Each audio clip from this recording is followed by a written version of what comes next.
Alright, so unlike last year, where I think the same time in June I'd be walking around Dorchester, this time I'm just like one block that way is where the sober house is. I'm walking this direction to Alltown gas station. So instead of walking to 7-Eleven, I'm walking to Alltown. I'd rather go here.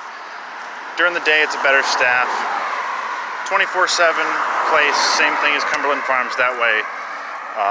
But this way it's 10 o'clock in the morning, full sun. It's a lot nicer than normal. I can smoke a cigarette.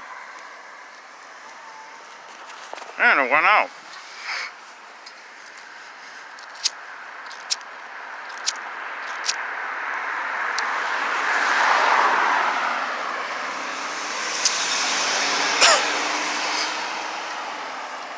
But yeah, it's nice being on.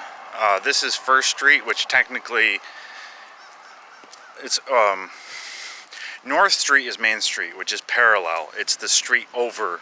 If you're heading, so I'm heading north right now.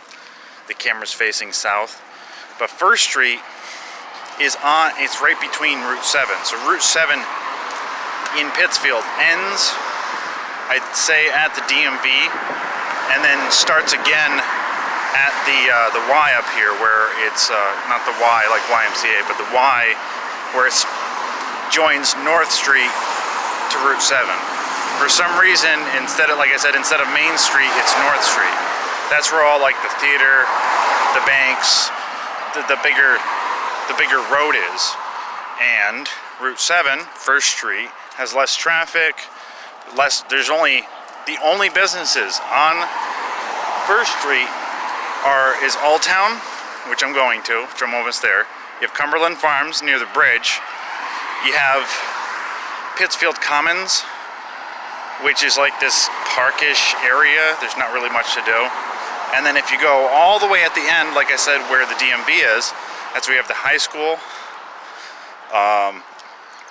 Dunkin' Donuts, and Burger King. And I think like an ice cream shop or something.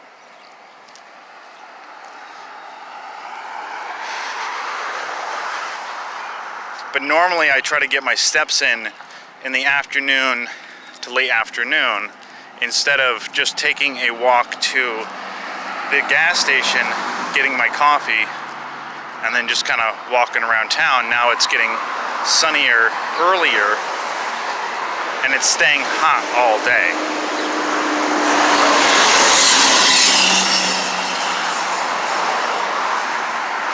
I don't know what I was thinking before anyway, like wasting the morning away, when it's sunny and warm, just getting up after going to the group in the afternoon and then walking around town.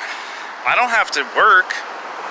I don't have to do 10 groups a day. We're not required to do anything at the sober house, like chores and whatever. So I've just been wasting the mornings. But like I said, unlike living at the sober house in Dorchester, we don't have the mandatory 5 a.m. drug test Monday and Friday, which I always pass because I don't do drugs and I'm not getting smashed every single night. You know, I do occasionally drink, but it's a few nips at the end of the night when I'm watching my shows. And then that's it. I'm not, there's no bars and there's definitely no clubs around here. Unlike Boston. So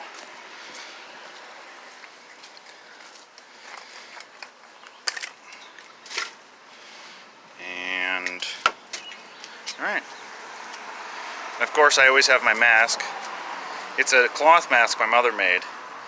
It's way more comfortable than those medical masks. Super lightweight. I never have to forget it, and plus it's washable. But a few days ago, almost a week ago, I actually got a roommate for the first time in a month. He's a nice guy from Pittsfield, also an alcoholic. So I think So I'll start from last Friday. I got home a little bit late, so the next morning, Manny, not a counselor, but I think more of a director. He was just talking to me about, that I had to organize the room a little bit so that I could get it ready for a new guy coming in. So Friday, I'm thinking, okay, fine. Afternoon comes, still no one's in the room. Then I noticed that the guy moved into a room downstairs, which originally I thought was like that's what was going on before anyway, because I got in the room upstairs because there was no one in there. So I thought normally when there's a new person, they get whatever room is available that there's no one in. So I didn't get anyone in my room because no one was transferring from downstairs. And I thought if you get a roommate, they'd have to be in the house for a while so you get to know them and then they move in. So Friday, the guy moves in downstairs to Mike's room. A couple days later, Mike moves out. So then this other guy comes in, and Manny immediately puts him in my room.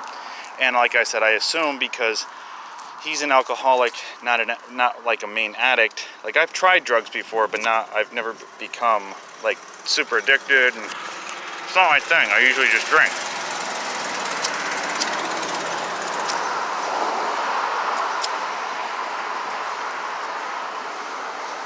So the guy seemed quiet, but I normally go to sleep late and I don't take any meds for it. So I'm a very light sleeper. I can hear everything going on. And this guy was trying to go to sleep early, so he would take his meds around 9. And then for 3 hours later, he would doze off, but he would like doze off on his phone or doze off near the TV or doze off in another room.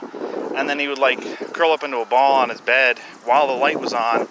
And I told him, I'm like, if you want to go to sleep anything past 10, just turn the light off. I can use the laptop downstairs. I can use the phone downstairs. I'll watch TV downstairs. I'm going to go out for a cigarette until late so that I know that I'm going to lock the door.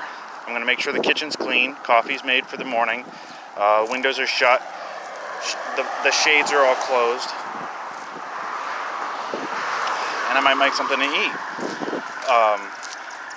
But then, so I assume he has sleep apnea, because not like he doesn't snore. It's just like randomly, I'll just hear a cough or a sneeze or a gurgle and it just wakes me up. It takes me half an hour to 45 minutes to find my sleep position, to clear my thoughts, to get like perfect tempered. I can't have the blanket on all of my body all night. I have to have it on certain parts. I know that the core is my chest. That creates the most heat. So that cannot be on. Maybe one hand under, maybe a foot under. So it takes me a while to fall asleep. This guy, once he falls asleep, he just goes right to sleep. When he lies down and shuts his eyes, he's asleep in less than a minute. I'm like, I can't do that. So whatever, I was trying to sleep, and then I was wasting the afternoon to try to sleep. But then the last day, a couple days ago,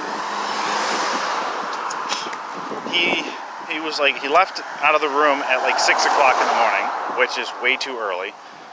And then he's walking around, and then he comes back into the room, and from like 10 o'clock to 12 o'clock, I'm just trying to take a nap because I didn't sleep all night. And he's like going through receipts and envelopes all on his bed. And I'm like, who the hell does that? Who goes through mail on their bed? There's a table in the next room with a lamp on it and a chair. Wouldn't you go through your mail where you can see it easier and then you can organize stuff on your bed, on a table instead of a bed? So it just made no sense. Plus, he knew I was trying to nap, and he would startle me by ripping open the envelopes. And I'm like, this is retarded. So I talked to Manny, and I'm like, either try to get me into another room, or I'm renting an apartment somewhere. I'm not handling it, I was here for a month, so. but there's still a room available with 2 beds in it. And instead, the guy moves into a room with another guy, and the other guy didn't even get it. He's like, why didn't he move into the room with the nobody in it? Because this guy was originally living at an apartment where he was sharing it with someone. He's used to a roommate. I'm not used to a roommate. I usually sleep by myself. I don't like it when someone else is in the room, while I'm trying to sleep. So we're all set now. I just got back.